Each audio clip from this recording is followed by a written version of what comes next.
ஓம் ஸ்ரீ மகாபெரிவா பாதமே துணை. சரணாலய பக்தர்களுக்கு என்னுடைய அன்பான வணக்கங்கள்.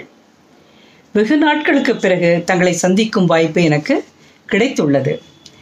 ஸ்ரீ மகாபெரிவாளுக்கு என் மனமார்ந்த நன்றியை அதற்காக தெரிவித்துக் கொள்கிறேன்.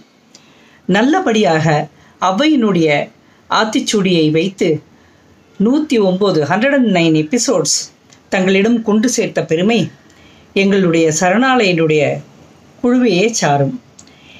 இதற்காக பல பேர் நிறைய பாடுபட்டார்கள். நீங்களும் உங்களுடைய பதிவுகள் மூலமாக எங்களை மிகவும் நன்றாக ஊக்குவித்தீர்கள், ஊக்கமளித்தீர்கள். அதற்காக என்னுடைய நன்றியையும் தெரிவித்துக் கொள்கிறேன். ஸ்ரீ ஜிஆர் மாமா என்னிடம் இதே போல ஒரு நல்ல அருமையான ஒரு தொடரை மக்களுக்கு நாம் தர வேண்டும், சென்று அடைய வேண்டும் என்று தன்னுடைய எண்ணத்தை தெரிவித்தார். பிறகு மாமாவே நிறைய விஷயங்களை ஆராய்ந்து அலசி பிறகு எனக்கு ஒரு புதிய ப்ராஜெக்ட் ஒன்றை கொடுத்திருக்கிறார். அவர் அளித்துள்ள ப்ராஜெக்ட் ஆழ்வார்களினுடைய பக்தியும் தமிழ் தொண்டும் என்பதுதான் என்னுடைய தலைப்பு. இது சின்ன சின்ன எபிசோடுகளாக வாரம் ஒரு முறை வரும். ஒவ்வொரு எபிசோடினுடைய முடிவிலேயும் ஆன்மீக அதிசயங்கள் என்ற ஒரு சின்ன கிளிப்பிங் அதோடு இருக்கும். அதில் நாம் நிறைய விஷயங்கள், புது புது விஷயங்கள், நாம் தெரியாத விஷயங்கள், தெரிந்த விஷயங்களில் பல பகுதிகளினுடைய கிளாரிட்டி இவற்றை தெரிந்து கொள்ள வாய்ப்பிருக்கிறது. இந்த தலைப்பை கேட்டதுமே நான் பயந்து போய், என்ன மாமா இது, குருவின் தலையிலே பனங்காயை வைத்தது போல இத்தனாவது பெரிய ஒரு பொறுப்பா, இத்தனா பெரிய விஷயத்தை சொல்லிவிட்டீர்களே என்று நான் கேட்டேன். அதெல்லாம் ஒன்றுமில்லை அம்மா. ஆத்திச்சூடியை உன்னிடம் ஒரு ப்ராஜெக்டாக தந்தபொழுது நான் உன்னை என்ன கேட்டேன்? எத்தனை ஆத்திச்சூடி மொத்தம் இருக்கிறது என்று கேட்டேன் அல்லவா? நீ என்ன சொன்னாய்? 10 ஆத்திச்சூடி நான் பள்ளிக்கூடத்திலே படித்திருக்கிறேன் மாமா என்று சொன்னாய். உடனே நான் என்ன சொன்னேன்? 10 அல்ல 109 என்று சொன்னவும் பயந்து போனாய். என்னுடைய பதில் என்னவாக இருந்தது? மகாபெரிவாளினுடைய உத்தரவு, மகாபெரிவா உனக்கு கூட இருந்து வழிகாட்டுவார், நடத்தி கொடுப்பார், தைரியமாக பண்ணு என்று நான் சொன்னேன். நீயும் அதை நல்லபடியாக செய்து முடித்தாய்.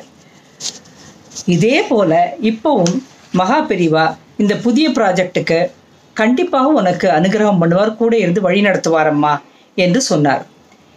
இதை கேட்டதுமே மாமாவிடம் நான் ஸ்ரீ துஷ்யந்த ஸ்ரீதர், ஸ்ரீ வேலுக்குடி கிருஷ்ணன் சுவாமிகள் போன்ற உபன்யாச சக்கரவர்த்திகள் எல்லாம் சமுத்திரத்தை புரட்டி எடுத்தாற் போல இந்த ஆழ்வார்களையும் அவருடைய பாசுரங்களையும் சல்லடை போட்டு தேடி தேடி மக்களுக்கு நிறைய வழங்கி இருக்கிறார்களே, எனக்கு எதுவுமே தெரியாதே இதையெல்லாம் பற்றி, நான் என்ன சொல்லிவிட முடியும் பிரமாதமாக என்று நான் கேட்டேன்.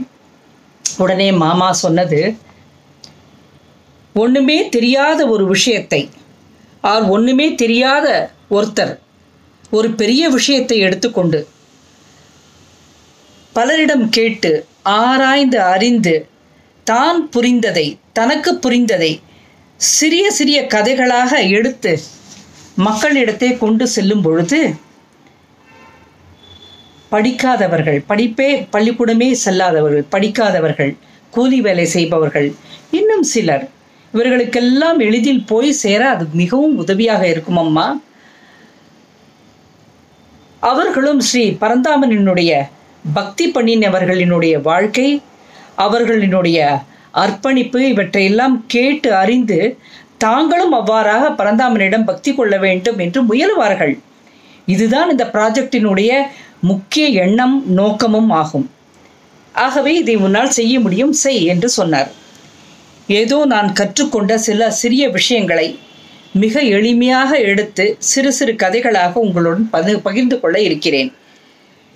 எப்போதும் போல இந்த எபிசோடு எல்லாவற்றையும் நீங்கள் மிகுந்த பொறுமையுடன் கேட்டுக்கொண்டு என்னை வழக்கம் போல ஊக்குவிக்க வேண்டும் என்று தாழ்மையுடன் கேட்டுக்கொள்கிறேன். இந்த அருமையான பக்திக்கும் அறிவு கலந்த தேடலையும்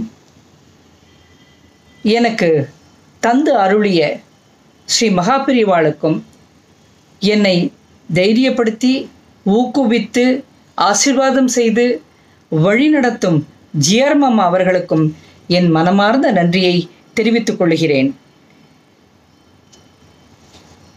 You wait and watch. You will have a wonderful experience. We all will learn a lot. Wait till next week. Maha Periyava பாதமே துணை. ஜெய் ஜெய்சங்கர ஹர ஹர சங்கர, ஜெய் ஜெய்சங்கர ஹர ஹர சங்கர.